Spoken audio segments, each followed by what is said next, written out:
years on, was this the right bet to make? Absolutely. First, I want to start by congratulating you because you chose me as a participant in Young Turks back then, not knowing actually whether our fledgling enterprise and company was going to survive. Here we are, Sula celebrating our 25th anniversary this year.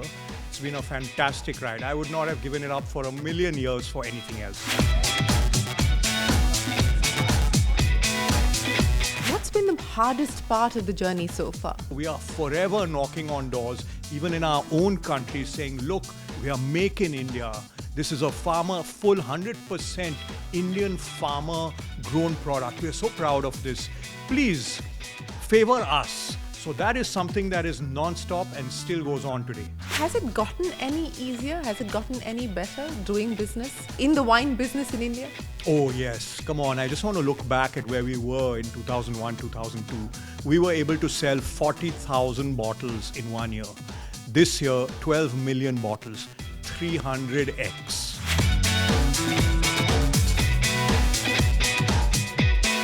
With the FTAs being inked or likely to be inked, the India-EU FTA, the US FTA as and when it happens, UK has been done. And, the alco-bev industry is saying this is bad news. How do you see it? There's a lot of work that we need to do to gear for that. The market is going to expand. There's no question about it. I do believe that there should be a minimum import price. That's something that we've made our position very clear to the Commerce Ministry, and we are always in discussion. So we do have a seat at the table.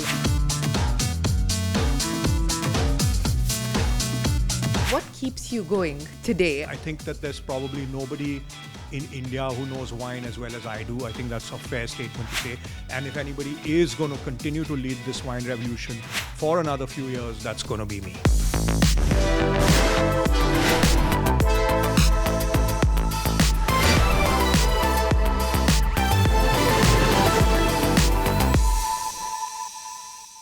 One of the huge mistakes people make is that they try to force an interest on themselves. You don't choose your passions choose you. Jeff Bezos perhaps speaks for many entrepreneurs, including my guest today.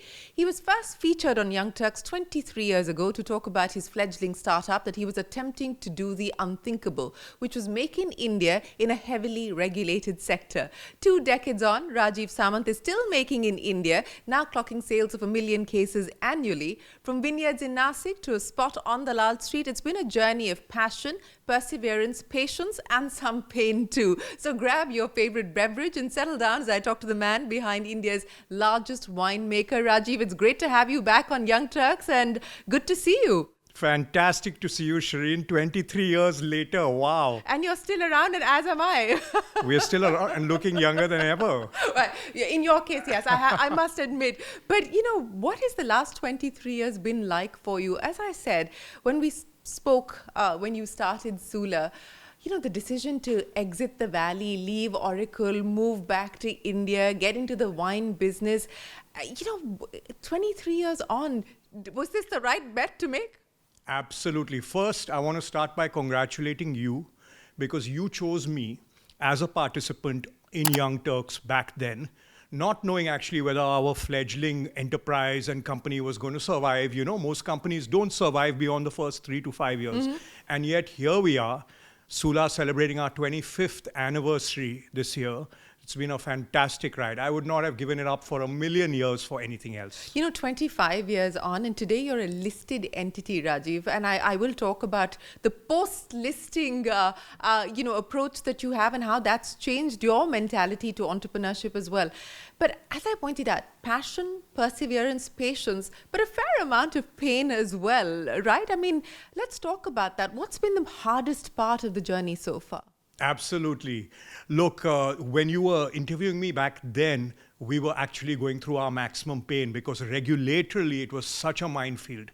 But then we got so many of the rules changed to benefit wine in Maharashtra, in Karnataka, and that really helped us. That really helped the wine industry and Sula take off. But in other states, we have so many blows that we take, in so many states, they favor imported wines over Indian wines. So we are forever knocking on doors, even in our own country, saying, look, we are Make in India. This is a farmer, full 100% Indian farmer grown product. We are so proud of this. Please favor us. So that is something that is non-stop and still goes on today. And those doors are not opening? Those doors sometimes open a little bit, sometimes one will open, two will open, one will shut, so it's always constant. A large part of my job is not only running the company, but it's also meeting officials, powers that be, bureaucrats, trying to persuade them that there's this beautiful thing called Indian wine. It's really like a miracle. Come on, support us. It really is like a miracle, isn't it? I mean, how many licenses do you need to apply for today to be able to sell in a market, for instance? Oh, wow. When you ask me if I want to sell in India today, we're talking about 26 different states that we are selling in, each one of them with a painstaking bunch of documents, etc., that you have to redo every single year. It's not automatic renewal. Every single year you got to go through that label registration, etc., etc. So if you ask me how many documents do I sign in any given year, I would say well over 1,000 signatures from my side. Okay. 1,000 doesn't seem that absurd though, right? Okay. Maybe I'm totally underestimating then. So do you sign 1,000 documents? No, I don't. There are many other people in our organization who sign many other documents. So mine are just, you can say, the apex documents, and still it comes to that. So has it gotten any easier? Has it gotten any better doing business in the wine business in India? Oh, yes. Come on. I just want to look back at where we were in 2001, 2002. We were able to sell 40,000 bottles in 1 year. This year, 12 million bottles, 300x. I look back at, what we expected to achieve back then. We never thought that we were going to reach this place. 1 million cases. Asia's largest wine producer outside China. I mean, this is really something. And today, Indians are drinking wine. Everybody knows what wine is. Everybody knows that wine is very different than spirits. There's a thriving wine market and, wine consumption that's going on that just did not exist back then. So I look back with thinking, wow, what we've achieved, a lot of pride. It's a totally different story. Of course, we have to keep progressing because we are listed. But come on, it's a totally different situation today than What's changed as far as the Indian consumer is concerned? Obviously, there's a greater awareness about wine. There's also more consumptive capacity. People are spending more. Discretionary income has gone up. But what have been the big trends that you've tried to cash in on? Sure, awareness, sophistication, and also a much broader audience and a much broader base of consumers and consumption. When we first started, we were literally only in Mumbai, Delhi, Bangalore. That's it. Today, we are in probably 100 cities across the country with a decent amount of sale going on in most of those. Of course, wine still continues to be very much metro oriented. So if you look at it, probably metro sales are something like 70% of our sales. But at that time... And not even all metros. It's very few metros that contribute to a lion's share of those sales. But back then it was 99%, apart from maybe Goa, which you almost can count. But now it's come down to 70%. It's still very much metro, but you have also tier 1 cities. You have states where we were just not available in at that time, and it's gone to then. And women, if you ask me in one word, today women are totally fine to have a social drink. And at that time, it still wasn't the case. Well, I guess there are many trends that have changed, but are you worried about the trend that we're seeing now with Gen Z of moving away from spirits, moving away from alcohol? I mean, people are now setting up wellness, bars and so on and so forth. People are meeting at coffee shops and doing rave parties in coffee shops with coffee. Does that concern you that we're seeing a trend away from the spirits business? A little bit, but not in a huge way. So yes, the trajectory might have changed and might have got dampened a little bit for all alcobev, including wine, including Sula. But the fact of the matter is India is a very different market. We can't take cues from what's happening in the US and in the West and, whole scale import that over here. Because yes, Gen Z is different. But remember, Gen Z in India is drinking a lot more, at least in terms of wine, than millennials, just because of women. In our parents' generation, women did not drink, or very rarely, very few. Today, that's completely changed. So in the case of wine, it makes a difference. Yes, FY25 has been a little bit tough, but then if you A little bit tough, or is that an underestimation of how tough it's been? Because it's been it's a nothing. flat year, right? I want to point out that Yeah. flat is nothing compared to what happened to us during the economic crisis. That was a 20% reduction in our sales. But then, we had 50% growth before that, 50% growth after that. But, we've had years in the past where we had a 20% dip.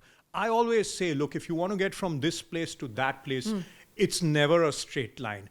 It's going to go like this. So flat this year, after 3 years of breakneck growth, perfectly natural, that's fine. It's a breathing space. And we move forward on our growth path. How much of this is on account of inventory and stocking? How much of it is because demand has fallen? It's a bit of both, but definitely the inventory and overstocking did have something to do with it. Coming out of COVID, things just exploded, and definitely you did have some amount of overstocking happening throughout the system, including at consumers' houses. You remember that we, for 2 months or 3 months, could not buy anything. People were desperate. I was getting calls from people saying, hey, can you send us some wine? I was like, I can't. And so people, from having 2 bottles of wine at home and other things, suddenly decided to stock 2 cases. Now they've probably come back to 3 or 4 bottles. That has also happened. So, you were talking about the Gen Z customer. How are you now sort of gearing up to cater to what Gen Z wants, both in terms of the way that they're consuming, but also what they would like to consume? So Sula, as you know, Shereen, has always been a pioneer. So many of the things we've done, new varietals, for instance, bringing it out for the first time.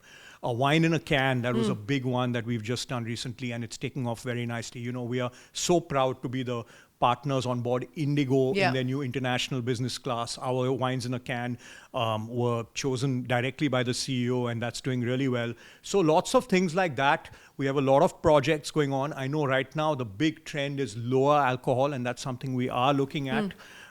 Most recently, we're launching a still muscat for the first time. Recently, we launched a Pinot Noir. So, in the wine sphere, we're doing a lot. We're giving the consumers what they want. And even in terms of tourism, we always have a pipeline of projects. Tourism, by the way, this year, things are going really well. I'm happy to say on that front. That continues to be a great growth business for us. So, lots and lots of more offerings. It's interesting that you talk about low alcohol, because I think that this is perhaps a point that the FMCG business is going through as well.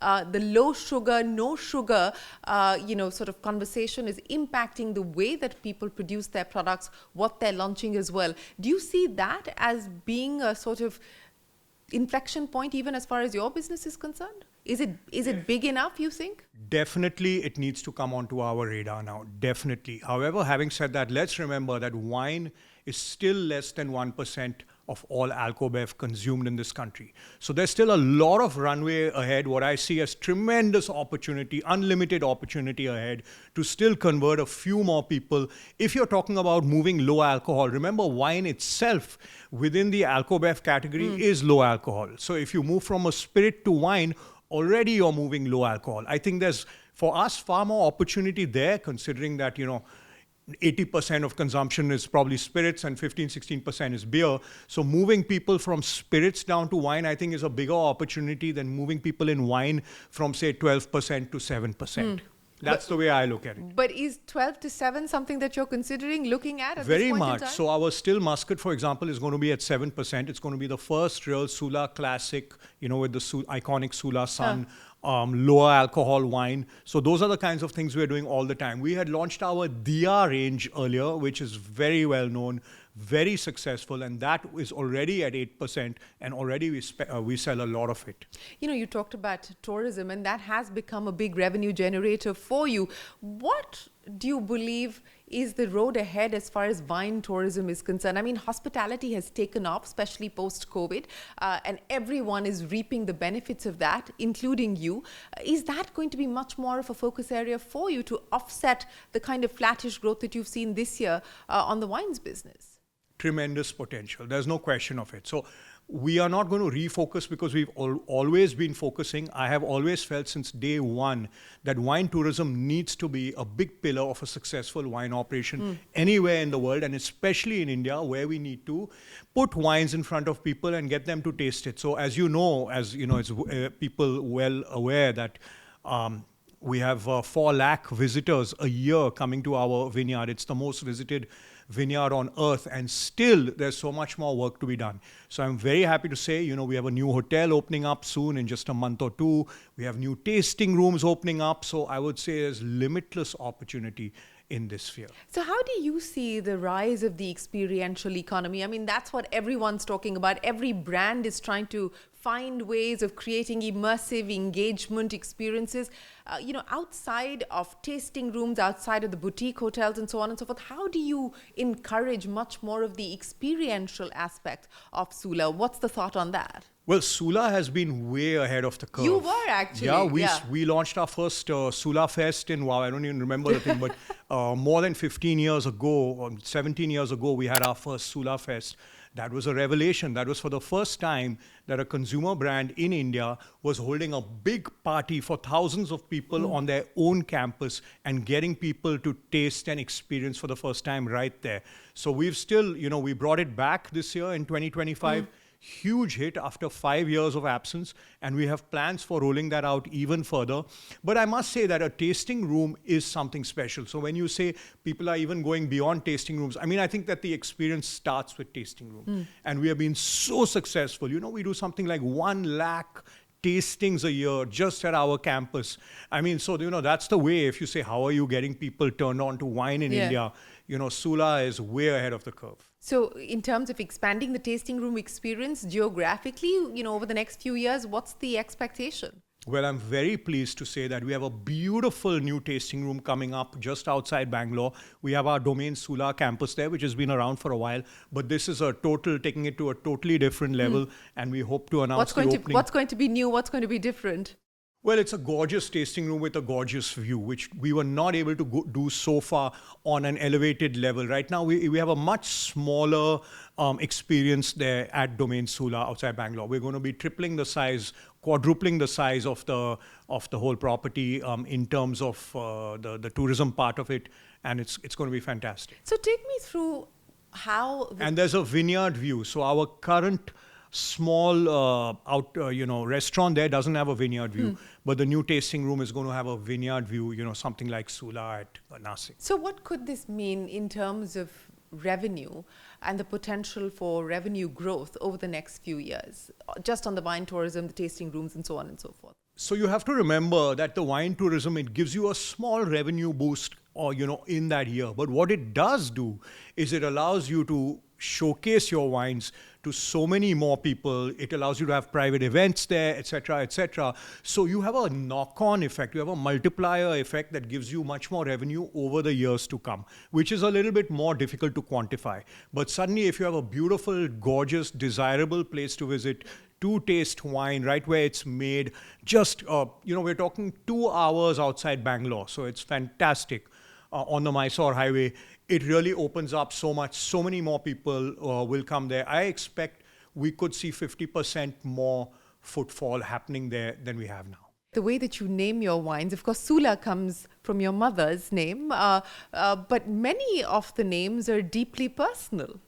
Absolutely. So that's another, remember I was talking about the design, and naming is another thing that, I love doing. So yes, Sula is named after my mother, Sulabha. Rasa, some people say it's named after me, Rajeev Samant. The source. It is, right? You could say, but Rasa also means the essence, it means the juice. So there's so many other things that it could mean. So it all comes together very well, and we'll just leave it a little bit cloudy. The source, we decided to name our resort at Nashik, the source, because it was the source of all good wine in India. That was the place. And then we decided to name the wine after the source. Beyond, because you really feel like you're going beyond, leaving behind all the stresses, beyond all the stresses of everyday life. That's been a big hit for us as well. So I do enjoy definitely the naming. Madeira, one of our wines, was the name of my freshman dorm at Stanford. So that's how come Madeira. So, when you were at Stanford, did you think that this would be life for you? I went as a good Indian boy expecting to be an engineer, I must admit, but very quickly realized that I preferred the arts, I preferred literature, and I preferred history quite often to engineering. So at some point, by the end of it, I suddenly realized that I probably wasn't going to be an engineer, even though I joined Oracle right afterwards, but I quickly quit. But never did I imagine in 1,000 years that it was going to be wine. Except that it is, and that's how it's turned out to be. The sun is shining on Sula and the wine business. How did the logo come about? So we wanted a very Indian feel to our wines. We wanted to say we are proudly Indian. You had a couple of guys before us producing wine who were very French in their outlook. They had very French sounding names, or their tagline was French vines, French traditions. We said, no, we are not French. We're making wine in India, and let's be proud of it. So the sun is a very proudly Indian sun. And then we were the first to write on our front label, Produce of India, big and bold. So that's the way we did it. And we really struck a chord back then. A lot of people said, are you sure? And I said, yes, we're going to do this. And in fact, that's the way it's turned out. Dindori, which is a very famous wine of ours, our Dindori Shiraz is possibly India's #1 premium red, is a taluka of Nashik district. That was something, that Kerry Damsky, our our advisor, our Californian advisor, said, why not name it? I must credit him with this. Why not Dindori? And I said, yeah, actually, that has a nice ring to it. So, those kinds of things, we've been very proudly Indian since day one and continue to be. How much of the journey is serendipity? There is some in that. I mean, my dad was born in Nashik, right? So this is a big thing. And then when I came back to India, I had no idea I wanted to make wine. And we just went there for a family function. And, we just went out to this small piece of land. I've probably said this in 2001 as well. And, that was a place, grassland with lots of cobras, leopards, all what have you underneath. And that has become the beautiful piece of land that is Sula today and has just created the wine revolution.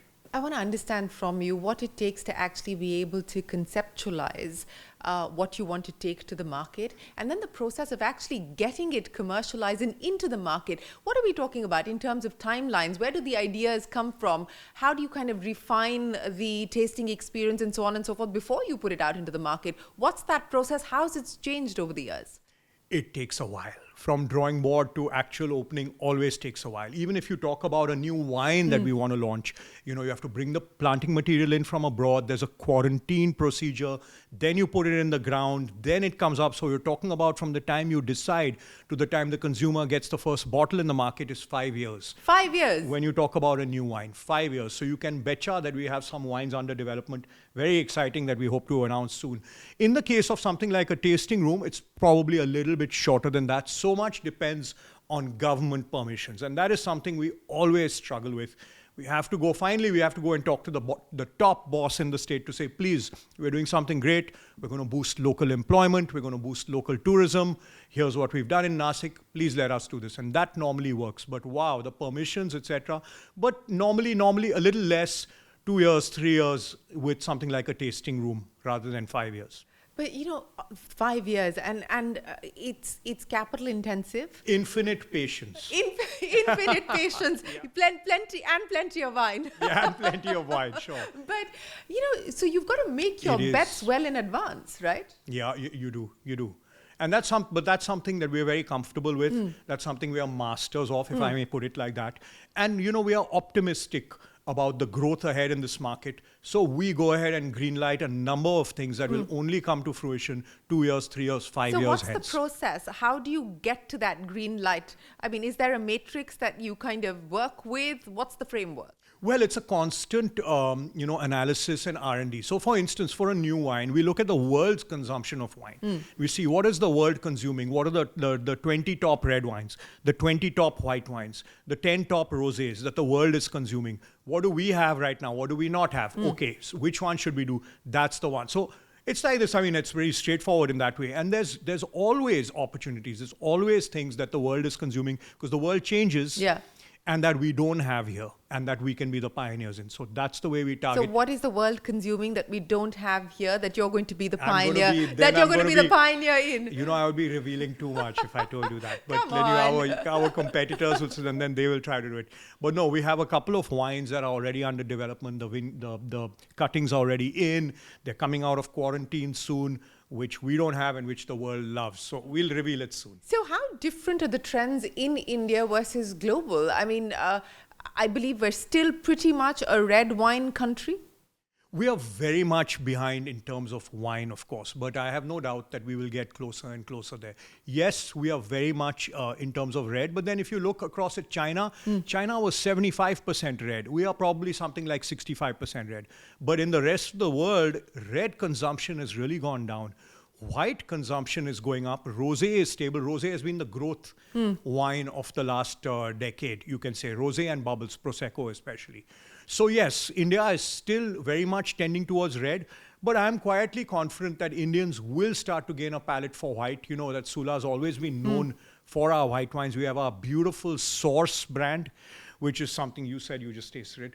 It is a real superstar for us. FY25 strong double-digit growth for our Source brand. And the whites that are coming out of the Source, the Reserve Chenin Blanc, the Reserve Sauvignon Blanc, I think more and more Indians are going to get turned on to these wines. So, you know, it goes up and down. But yes, India has been mostly red. You know, and again, we look at the bottles and we drink the wine, but I don't think anyone grapples with what it takes to put the wine into the bottle. And I want to go back to That's why we are here. to what's That's what you're happening doing. to what's happening in the vineyards and how much of that experience has changed over the last 25 years, Rajeev, for you. You know, Oh, it's night and day. It's night Really? and day. We didn't know what we were doing 25 years ago. And 25 years ago, I had to plant all the vineyards myself. And to show the farmers that this thing actually works, because nobody was willing to believe. And you know, for a farmer, it's a 15-year commitment. So we had to do the first initial vineyards ourselves. And we didn't even know the concept of rootstock and things like that, which is so common now. Today, we are much more sophisticated, and yet we still have a long way to go. But, you know, I'm very happy to say our farmers, our grape growers, they are sophisticated people, and they pick it up really quickly. So we are always in discussion, always how large deciding. is the Sula farming community today? So we ourselves are dealing with something like 600, 700 farmers. That's farmers, not farming families. There's the entire farming families, etc., etc. We only do about 5% of the grapes ourselves as Sula that go into our wines. 95% is other farmers. And, you know, that number is constantly growing. And so we're very happy that we're sharing it with all these farmers. You know, I was having a discussion yesterday, and this takes me back to a conversation that I was having with Ajay Banga, the chief of the World Bank, and he said, you know, you need to ensure that agriculture becomes cool for the next generation of farmers to want to take it up. In your experience of working with farmers across vineyards in Nashik, now in Karnataka as well, how do you make agriculture cool? Wow, that's an interesting twist. Well, I would say that there's already so many entrepreneurs trying to do things. However, there are a lot of factors that come in the way. So in India, ownership of agricultural land itself is so controlled. You know, in Maharashtra state, a non-agriculturist can't just go out there and buy agricultural land. You know, you got to take permission from the state. And you have to be an agriculturist, which means, you know, probably your great-grandfather had to have a farm. And that's the only way you can have a farm. So there are a lot of things that come in the way. You know, states are starting to get more savvy on it. But it's not easy. So first, you have to have a farm in the family, or you have to have agricultural land in the family. Then you have to have the passion. But I do feel that wine grapes is a bit cooler than so many other things. So in terms of the next gen of farming families, of grape growing families, definitely wine is something that's seen as cooler anyway. Yeah, that I would imagine you have the advantage there. But how much has changed? Even though most of our farmers don't drink.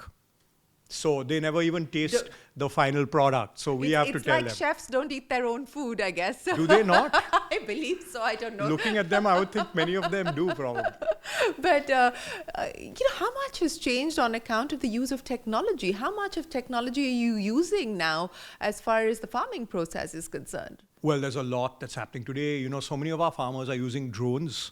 So for instance, if you have a slightly larger piece of land, rather than seeing yourself, trying to go on foot to see which patches are doing well and which are not doing so well, one drone round and one drone shot, and you can see, where it's a little bit more brown, where it's more green, and then do the note full. Things like we've just introduced our first electric tractor. We are so excited about this because you know that we are a sustainability behemoth. We do 3 megawatts of our own installed solar PV capacity at our farm. So we have, unlimited power, solar, clean energy during the daytime. So we want to move all our tractors from sort of diesel guzzling tractors to electric tractors. So that's something that we're so excited about. And there's a lot of other stuff that goes on. But I mean, I would not say that it's, everything is digital and it's like sort of Homo Deus type situation. But definitely no year, AI yet no in AI the yet business. going on. But I'm sure it's just around the corner because the kinds of emails we get all the time talking about drone technology, AI, this, that, it's exciting. Well, what else is exciting now in terms of the trends that you're seeing globally, as well as the trends that you're starting to see here in India, some of which you just spoke of. But what's exciting you? You said, the headroom for growth is significant because of the underpenetration. But what's exciting you truly about what you're seeing today? Give me a pulse check. See, my life at Sula excites me every day. I'm so passionate about it. This has been my baby. I started doing this when there was nobody in this. So every day there's something that's exciting us, whether we're talking about the new varietal. I mean, for me, the first taste, I still remember the first taste of our first wine, which was our Sula Sauvignon Blanc, way back in 2000, and we knew we had done something special. It was like no other wine that had been produced in India until then.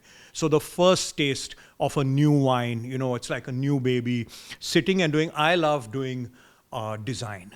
So that's a total, so this engages left brain, right brain. So in terms of the packaging, etc., that really turns me on. So how do we want to do something new? We have this muscat wine, what kind of bottle you want, what should it say on the label, what should the back label say, etc., etc. I think strategy, that always turns me on. And then design, etc. So there's so many things day to day. So you're a design geek? I am.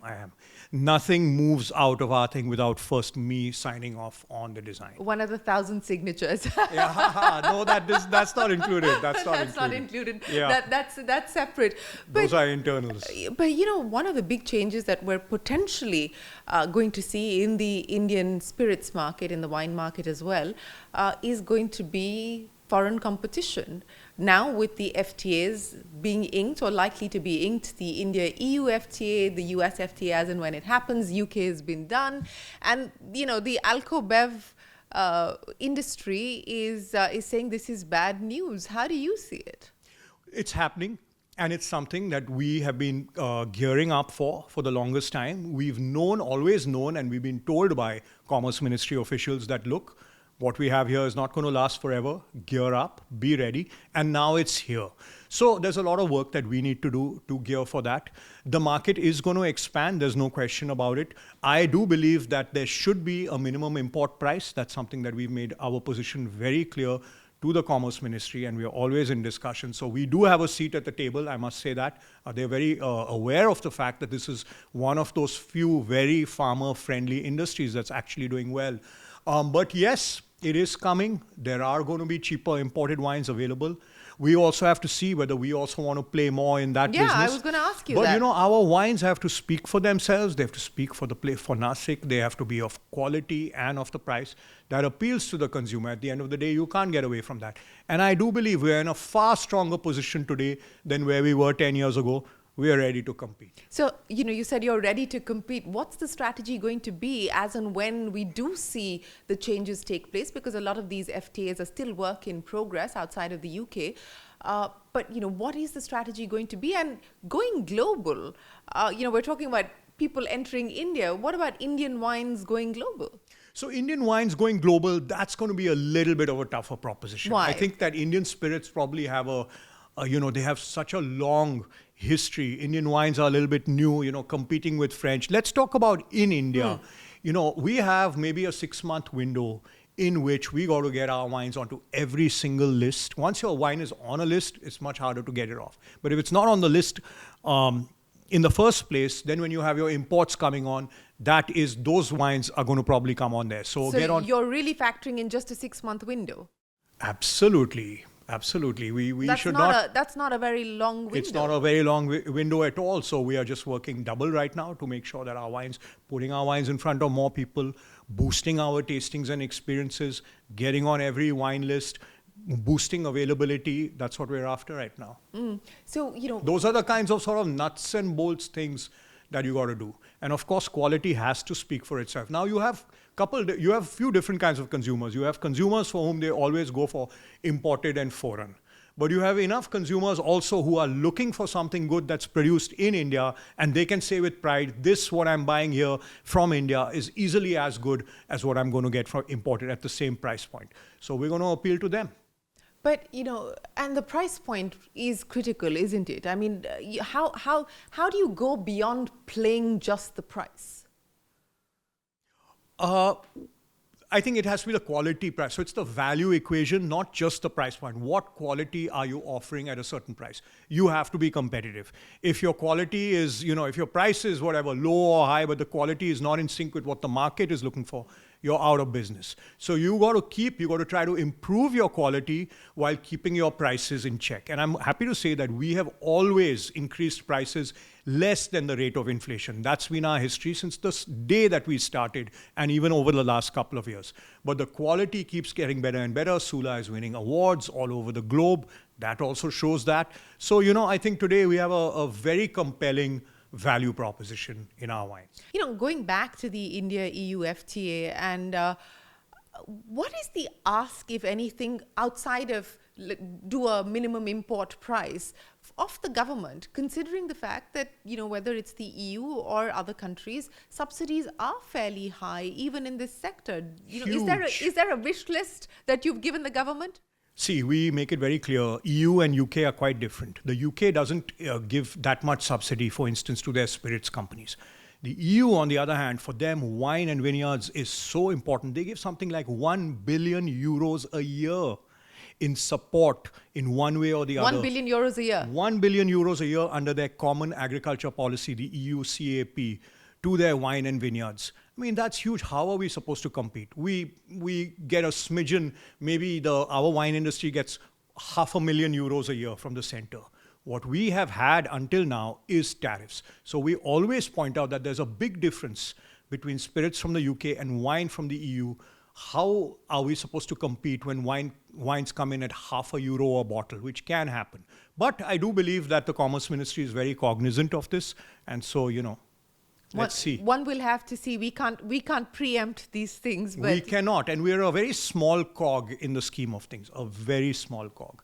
When you're talking about our textile industry and pharma and IT and, our workers, their visas and things like that, wine is tiny. So, however, the thing is, we are incredibly farmer friendly. 100% of what we produce as an industry comes from grapes grown in India. I now want to turn to life post-listing. And it wasn't like you were rushing to the Lal Street. You would have ideally not have liked to go public? I won't put it like that, but we were not the ones who pushed to going public. We have had always, since 2003, we've had private equity ownership. And at sometimes our private equity shareholders, our largest shareholders at that time, they had been on board for 14 years. Shereen, when they joined, they said, we are going to be long-term. We'll be on board for at least 5 years. Now, 14 years later, they said, Rajeev, time has come. So I said, okay, let's do it. So, of course, life as a listed company is very difficult. You're very much under the gun. You're very much under scrutiny.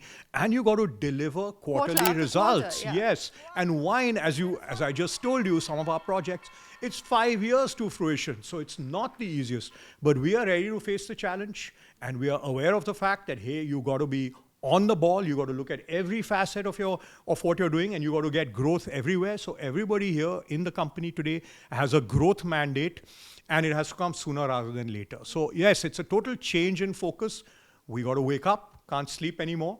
So here we are. It's keeping you on your toes is what I can tell. See, don't I look fit? Yeah, super fit. You're getting all your steps in. Run a listed race every single day and a glass of wine in the evening. And a glass of wine in the evening. But, to watch the stock ticker and from where you listed to where you find yourself today, it's a significant difference. You've seen a big cut as far as your stock price is concerned. Does that mean more wine? Drinking more wine. Well, actually, I got to say myself that I've been cutting back a little bit on the wine consumption. Don't get high on your own supply, as they say. But look, stock price goes this way, that way. You can't control it. What you have to make sure is that you have your plans, you have your strategies ready to deliver. Maybe some of your projects are going to take 2 years, 3 years, but you still got to get down to it and do it today. And then hopefully things take care of themselves. What was it like while you were doing the road shows and so on and so forth? I mean, what was the number one question that you were asked? How are you going to get Indians to drink more wine? It's incumbent upon you as the largest producer. You're going to have to do this. And that's a tough ask, huh? So we are, first and foremost, we're trying to do our business, which, in the Indian environment. But you're also seeding the market, which is what category creators need to do. We are. So that falls upon us. And that was one of the biggest things, how are you going to get to move people away from spirits? Why has wine lagged?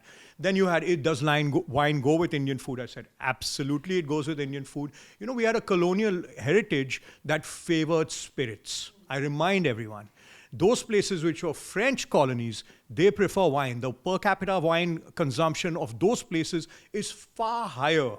So it's very interesting when you start looking at it. You can't say, does it come down to food or this? There are historical reasons which we are now trying to break through. We have to remember one thing, that whenever a country is a wine producer, wine consumption always and inevitably increases. So you believe that that catch-up will happen now that we are producing and, of course, also consuming more? Absolutely. What is the growth trajectory then? I mean, what is the expectation? I'm not asking you for the next quarter or two, but what do you expect given disposable incomes going up, again, more awareness coming in and so on and so forth? What are you betting on at this point in time? Look, that's a tough one. I don't want to, put my neck out here, but definitely, if you're not getting decent growth every year, I would say up to 10%, probably higher than that is going to be difficult at this point because there are a lot of factors, a lot of state regulatory issues. But that kind of CAGR is something that we would be disappointed if that's not the way that it's happening. So 10% could be the expected run rate? For the market, especially with imports coming in, etc. Okay. So what does that mean then in terms of how you manage and run the ship? I mean, is there more that you can do to take costs out, run a more efficient ship? Absolutely. So I think this year is a year that, we're looking to, the bottom line is most probably going to grow faster than top line. That's the way it is. There's a lot of work That's a that we've conscious been doing. decision. It just shows how much work we're doing on the bottom. Top line is there certain limiting factors sometimes. Yeah. You're still not out of urban slowdown completely yet. I think everybody agrees with that you still got a couple months to go. That's definitely impacted us fairly hard. Though we have a good comparative right now over elections last year, etc. There are some good comparatives. But in terms of bottom line, there's nitty-gritty work that you can do internally. I'm very happy to say that there's a lot of projects that are going to start showing and paying off soon. As an entrepreneur, who started a business in India, who's still running a business in India, what have been some of the big lessons that being an entrepreneur has taught you? You have to relish challenges day in and day out. If you don't relish a good challenge, then this is not for you, because every single day there's a fresh challenge. There's something new coming out, and especially in Alcobev. In Alcobev, remember that because we have a prohibition enshrined in our constitution, in some ways, somebody who produces booze is already deemed as a criminal in some ways. So you have more draconian rules in terms of not allowing bail, non-bailable offenses, one case found somewhere here, etc., truckload discovered there. non-bailable compared to things like, murder. Instance, you can get bail easier than if somebody believes they have found some alcohol without the excise duty being paid. So it is So challenging. what in But I God's name? love- What in God's name are you still doing in this business? I didn't know any of that when I started. Well, I maybe gotta that's say, why. I got to say. But we have shown, over the years with our passion and, with what we've created, I must say that today, in terms of the politicians, in terms of the bureaucracy, there's a lot of good understanding in terms of what is happening with wine, what Sula has done, what we have brought. I must say that there's a sea change over the past decade. So things are getting easier on that front. So what's been the most recent challenge, since you said that there's one every day? What's been the most recent challenge that you've had to deal with? Well, I mean, the FTA is rolling out at a record rate, and it seems like people are competing and the government competing with each other on who can sign the FTA fastest. So, we are in there, but, fingers crossed. Without their states, some of the southern states, really we are seen as almost, you would say sometimes, worse than imported wines and spirits. And that's something that's sad. Why is that the case, though? I can't answer that. I can't answer that. And it's grueling. You got to go, you got to do the meetings, and you find that for this reason, for that reason, you got to just keep on and on pushing away at it. So which means having a very thick skin and leaving your ego outside the door. Absolutely. So in Chennai, for example, you can barely get our wines. Or if you get it, it's 50% more expensive than in any other place. So, it's difficult. It's sad because I do believe that Tamil Nadu is a very natural state in terms of wine consumption, etc.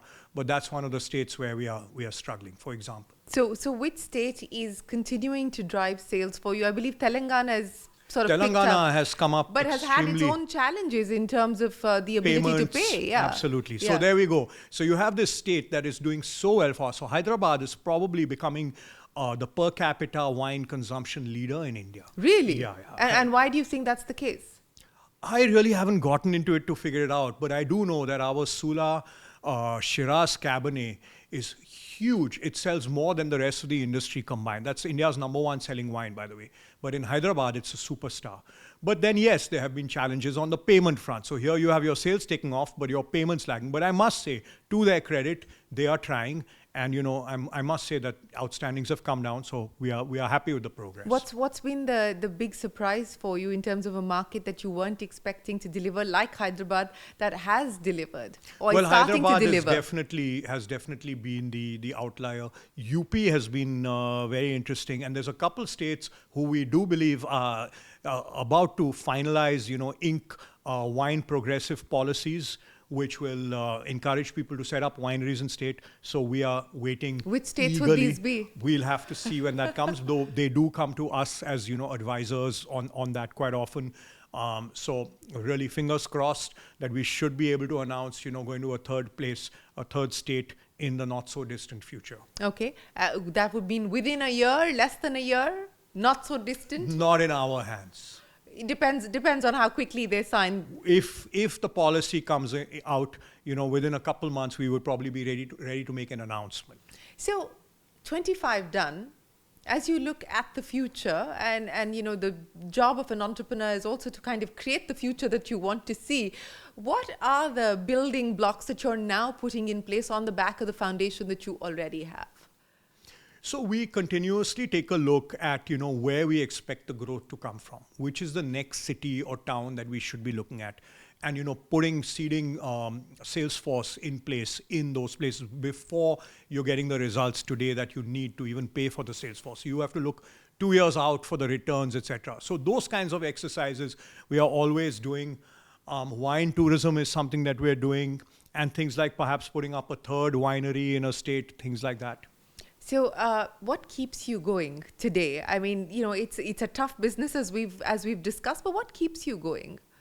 Well, it's my baby, right? So ups and downs and like great years and not so good years, etc. You got to take them all with it, and you just got to keep plugging away.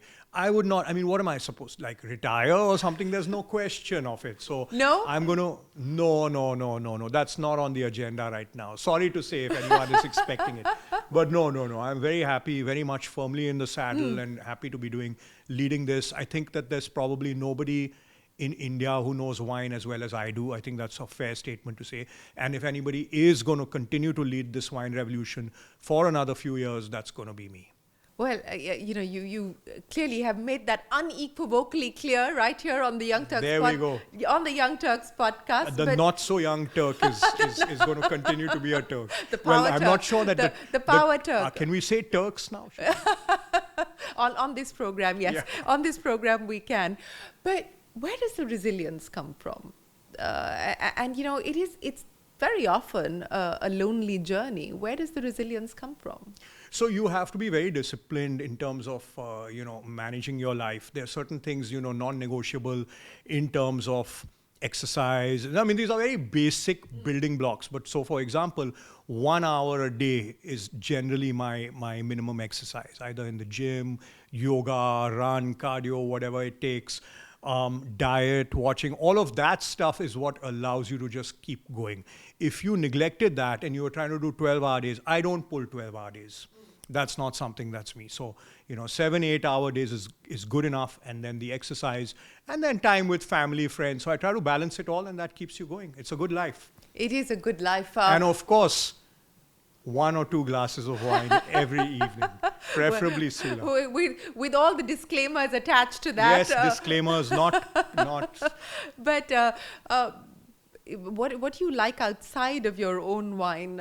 Is there a favorite outside of your own? Sure. So I must tell you that when I'm in India, I pretty much only drink my wine unless we're tasting with our winemaking team on great examples of wine from other regions, which we do pretty often. But when I'm out of the country, then my preference is white Burgundy. So I'm actually more inclined towards white wine than red wine. I really find that with Indian food, etc., that's the wine to go for. So a glass of chilled Puy-le-Fusset, for example, Puligny-Montrachet, these are, some of the great wines of white Burgundy. That's what I always set our sights on. What are the top wine myths that you would like to bust? Wine myths. There's a lot of stuff going on right now about temperance and how alcohol, this and that. I firmly believe that a glass of wine a day is for a longer, healthier life. Again, all disclaimers, etc., to be given. But I don't know that there's a lot of, and one thing I always do is if I'm having 2 or 3, then after every glass of wine or after every sip of wine, a sip of water or a glass of water. That again is non-negotiable. That keeps you going. But apart from that, I don't know, it's such a beautiful thing. It's so once you get into this journey of understanding wine, it's a lifelong love story. So that's something that, people should realize. So is there a leader, a business leader, an entrepreneur that you look up to? Is there a piece of advice that you hold very close to your heart that drives you, that's the kind of compass, the North Star for you? Well, I got to say that I've, inspired by so many people. If I talk about biographies that I've read recently, the Steve Jobs biography is very inspiring. But I mean, you have so many leaders in India who've done such amazing stuff. I have my friend Sid Lal was a young Turk, and look what he's done with Enfield and the same year as you, the same vintage, the same vintage. Absolutely, there's a young Indian 2001 guy doing some amazing things. There's so many great leaders around the place, but I got to say that I sort of chart my own path mostly.